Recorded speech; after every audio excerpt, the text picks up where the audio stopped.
Hello, everyone. Our group are honored to discuss a crucial aspect of human resource management in healthcare that directly impacts the quality of care we provide, the selection process. Today, we will explore what makes an effective selection process in healthcare, why it is vital for patient outcomes and organizational success, and some actionable strategies to enhance this approach. Whether you're a healthcare professional, an HR specialist, or an organization leader, understanding and improving the selection process is essential to delivering the best possible care.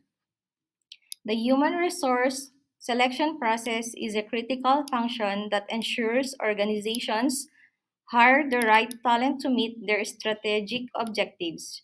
It involves a structured approach to identifying, attracting, evaluating, and hiring candidates who best fit the company's culture and job requirements. This process is about finding individuals with the right skills and assessing their potential to contribute to the organization's growth and success. This presentation provides a detailed overview of the selection process in human resources, covering essential stages from initial resume review to making a job offer and reasons why it is a human resource management issue. So, why a selection process is human resource management issue? Because it is a critical process that involves choosing the right candidates to fill job positions within an organization. Here are several reasons why selection is a significant HR issue. First, organizational fit. The selection process helps ensure that the candidates chosen are a good fit for the organization's culture, values, and long term goals. This alignment is crucial for maintaining a cohesive and productive work environment. This issue can lead to negative consequences, which are it can lead to low morale. Employees who do not fit well with the organizational culture may feel isolated, leading to decreased morale and job satisfaction. Other is conflicts. Misalignment with organizational values can result in conflicts between employees and management, disrupting team cohesion. Second issue is skills and qualifications. Effective selection ensures that candidates possess the necessary skills, qualifications, and experience required for the job. This is vital for maintaining high performance and achieving organizational objectives. The negative consequences in this issue are reduced productivity. Employees who lack the necessary skills and qualifications may struggle to perform their duties effectively, leading to decreased productivity. Next is increased training costs. Organizations may have to invest more in training and development to bring employees up to the required skill level. The third issue is legal compliance. The selection process must comply with employment laws and regulations to prevent discrimination and ensure fair treatment of all candidates. This includes adhering to laws related to equal employment opportunity, affirmative action, and non discrimination. The negative consequences under these issues is legal consequences. Non-compliance with employment laws can result in lawsuit, fines, and damage to the organization's reputation. Other negative consequence is discrimination claims. Failure to adhere to equal employment opportunity laws can lead to claims of discrimination and associated legal battles. The fourth issue is employee retention. Selecting the right candidates can lead to higher job satisfaction and lower turnover rates. When employees are well suited for their roles, they are more likely to stay with the organization, reducing the costs associated with recruitment and training. The negative consequences under this issue is increase in recruitment costs. High turnover rates lead to continuous recruitment efforts, increasing costs related to hiring and onboarding new employees. Other is loss of institutional knowledge. Frequent turnover results in a loss of valuable knowledge and experience, which can hinder organizational continuity. Fifth Fifth issue is cost efficiency. Poor selection decisions can be costly for an organization. Hiring the wrong candidate can lead to decreased productivity, increased training costs, and potential legal issues. A thorough and effective selection process helps mitigate this risk. The negative consequences under this issue is hiring mistakes. Hiring the wrong candidates can be expensive as it involves additional costs for recruiting replacements and potential severance packages. Other is opportunity cost, which is time and resources spent on managing poor hires could have been used for other productive activities. Sixth issue is performance and productivity. The selection of capable and motivated employees directly impacts the overall performance and productivity of the organization. High performing employees contribute to achieving business goals and maintaining a competitive edge. The negative consequences under this issue is suboptimal outputs, which is ineffective employees may produce a subpar work affecting the quality of products or services offered by the organization. Next is impact on team performance. One underperforming team member can affect the overall performance and morale of the entire team. Seventh issue is employee development. The selection process also considers the potential of employee development and growth within the organization. Choosing candidates who are not only fit for the current role but also have the potential for future roles support succession planning and organizational growth. The negative consequences under this issue is limited growth potential. Selecting candidates without considering their long term potential can result in a lack of future leaders and hinder succession planning. Next is employee frustration, which employees who feel there is no opportunity for growth may become disengaged and look for opportunities elsewhere. The last issue is diversity and inclusion. HR selection process aim to promote diversity and inclusion within the workplace. By selecting candidates from various backgrounds, experiences, and perspectives, organization can foster a more innovative and inclusive work environment. The negative consequences under this issue is homogeneous workforce, which is failure to promote diversity, can result in a homogeneous workforce, limiting the variety of perspectives and ideas within the organization. And reputation damage, which is the organizations that do not prioritize diversity and inclusion may face reputational damage and challenges in attracting top talent. Ways to address the issues and selection process. First, enhance job descriptions.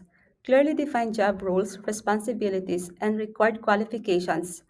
Include specific skills, experiences, and attributes that align with the organization's culture and values. Second, develop a structured selection process. Create a standardized selections process that include pre-screenings, assessments, interviews, and reference checks. Use structured interviews with consistent questions to ensure fair evaluations of all candidates. Third, implement skills and competencies assessments. Use relevant assessments to evaluate candidate skills, knowledge, and competencies. Incorporate simulations, work samples, or practical tests to gauge candidates' ability to perform job related tasks. Fourth, focus on cultural fit. Assess candidates' alignment with the organization's culture and values through behavioral interviews questions. Involve team members in the selection process to provide insights on cultural fit. Fifth, ensures legal compliance. Stay updated with employment laws and regulations to ensure the selection process is legally compliant. Train HR staff and hiring managers on non discriminatory practices and equal employment opportunities. 6. Promote diversity and inclusion. Implement diversity hiring initiatives to attract diverse pool of candidates. Fostering a diverse workforce encompassing individuals from various backgrounds and perspectives stands out as one of the most advantageous strategies for an organization. This inclusivity not only enhances profitability, but also bolsters our capacity to cater more effectively to customer needs. Use blind hiring techniques to reduce unconscious bias, such as anonymizing resumes during the initial screening process. Another way to address this issue is to enhance onboarding and training programs. Here, we provide comprehensive onboarding to help new hires integrate into the organization and understand their roles. We offer ongoing training and development opportunities to ensure employees continue to grow and adopt. Another consideration is to utilize data driven decision making. Here, we use HR analytics to track and evaluate the effectiveness of the selection process. We collect data on candidate performance, turnover rates, and employee satisfaction to identify areas of improvement. Next is to engage in continuous improvement. You regularly review and update selection criteria and processes based on feedback and changing organizational needs. You also conduct post hire evaluations to assess the success of new hires and refine the selection process accordingly. Next, we move on to leverage technology. We use applicant tracking system or ATS to streamline the recruitment and selection process. Implement AI driven tools to assist with resume screening, candidate matching, and identifying potential biases. Lastly, we build a strong employer brand. We promote the organization's culture, values, and benefits to attract top talent. Highlight success stories and career development opportunities within the organization to appeal to potential candidates. As a hiring manager, here are the process of preparing for the interview for a new hire in the emergency department. Reviewing resumes. As a manager, preparing for the interview process, reviewing resume involves carefully examining each candidate's qualification, experience, skills, and education relevant to the role in the emergency department. This step helps shortlist candidates who meet the minimum requirements and have the potential to excel in the fast-paced and critical environment of the emergency department. Key consideration include relevant experience prior in emergency medicine, trauma care, or similar setting. Skills and certification, proficiency in emergency procedures, certifications such as ACLS, PALS, and specialized training. Education degrees or certification pertinent to emergency medicines like RN, EMT, MD. Another one is developing interview questions. Crafting effective interview questions is crucial in assessing candidates' suitability for emergency department.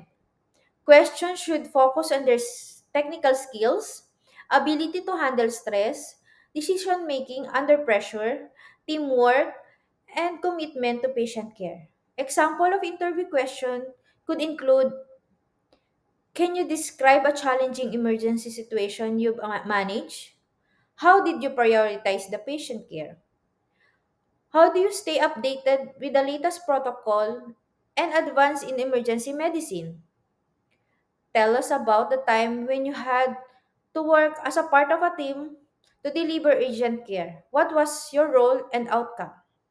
This question aims to gauge the candidate in real life experiences, problem solving abilities, and interpersonal skills crucial for emergency care setting.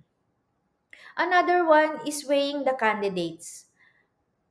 Assigning weights or priorities to candidates involves evaluating them against the predetermined criteria such as technical skills, experience level, cultural fit, and potential to growth within the department.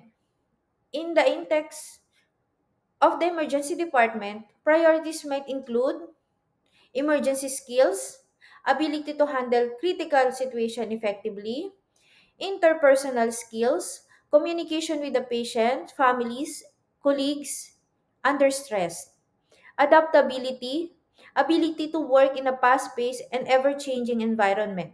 By weighing candidates based on this criteria, the manager ensures that the selected individual aligns closely with the department needs and values. Another one is test administration. Depending on the role and organization, administering tests or assessment may be part of the selection process for roles in emergency department. Tests could include technical assessment such as medical knowledge, emergency procedures, situation judgment test, or even simulation to evaluate practical skills under pressure. The goals of the test administration include validating technical competence, assessing candidate ability to apply medical knowledge and emergency protocols, evaluating decision making, observing how candidates make decisions in urgent and high stress situations, predicting performance, testing how candidates perform in scenarios relevant to the emergency department's daily challenges. Test results provide valuable insight into candidates' capability beyond what can be gleaned on the interviews and resume alone. One more thing is making offer. Making an offer is the final step in the selection process and involves extending a formal offer of employment to the chosen candidate. For the emergency department manager, making the offer entails negotiating terms like salary, benefits, and any special consideration relevant to the emergency care environment, like shift schedule, on-call responsibilities, confirming start date, aligning the start date with the departmental needs, and ensuring a smooth transition for the new hire. Providing information, clarifying the job responsibilities, reporting structure, and organizational policies. Making a compiling offer ensures that selected candidates accept the position, is motivated to join the team, and prepared to contribute effectively to the emergency department mission and goals. For our summary, the selection process for hiring in the emergency department is crucial for several reasons. It ensures organizational fit by assessing candidates for their alignment with the department's fast paced environment, commitment to patient care, and teamwork skills. Additionally, it ensures candidates possess essential skills and qualifications such as triage expertise and critical thinking under pressure. Legal compliance is equally vital to prevent discrimination and ensure fair treatment for all applicants, crucial in the high stakes environment of emergency medicine. Selecting candidates who fit well enhances employee retention, fostering supportive work environment and reducing turnover. Furthermore, the process identifies individuals with the potential for growth within the department, serving as a strategic tool for employee development. Finally, promoting diversity and inclusion in hiring brings varied perspective to the team, enhancing innovation and improving patient care outcomes. In summary, the selection process in the emergency department focuses on skills, fit with the organizational culture, legal compliance, retention, development opportunities, and diversity, all critical for maintaining a high performing and inclusive healthcare team.